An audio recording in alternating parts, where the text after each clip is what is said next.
Hi friends, welcome to KL tailoring. బాగున్నారు అందరూ.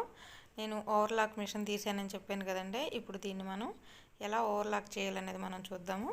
నేనైతే మొదటగా బ్లౌజ్ అనేది స్టిచ్ చేసేసానండి. చూస్తున్నారు కదా, లైనింగ్ బ్లౌజ్ అనేది మనం ఫస్ట్లో ఏంటంటే హ్యాండ్స్ అనేవి జాయింట్ చేసేసుకున్న తర్వాత మన సైడ్ మొత్తానికి ఓవర్లాక్ చేసామంటే మన ఫినిషింగ్ అనేది చాలా నీట్గా ఉంటుంది.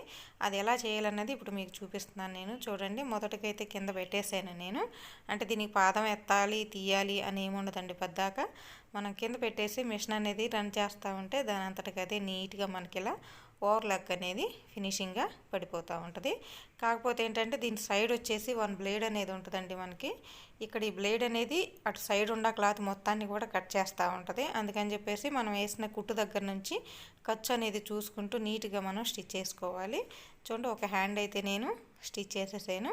ఇప్పుడు రెండో హ్యాండ్ కూడా మీకు ఎలా స్టిచ్ చేయాలో చూపిస్తున్నాను చూడండి. రెండోది కూడా పాదం అనేది నేను లేపకుండానే దీని కింద పెట్టేసేసి మనం వేసిన కుట్టు దగ్గర నుంచి చూసుకుంటూ ఇలా ఫినిషింగ్గా మనం దీన్ని స్టిచ్ చేసేసుకున్నామంటే ఇది చాలా నీట్గా మనకి ఓవర్లాక్ అనేది వచ్చేస్తుంది అనమాట. క్లాత్ అనేది మనకి ఎక్కడ ఎక్స్ట్రా ఉంటే కొంచెం అటు జరుపుకున్నామంటే ఆ సైడ్ మొత్తం కటింగ్ అనేది అయిపోతుంది.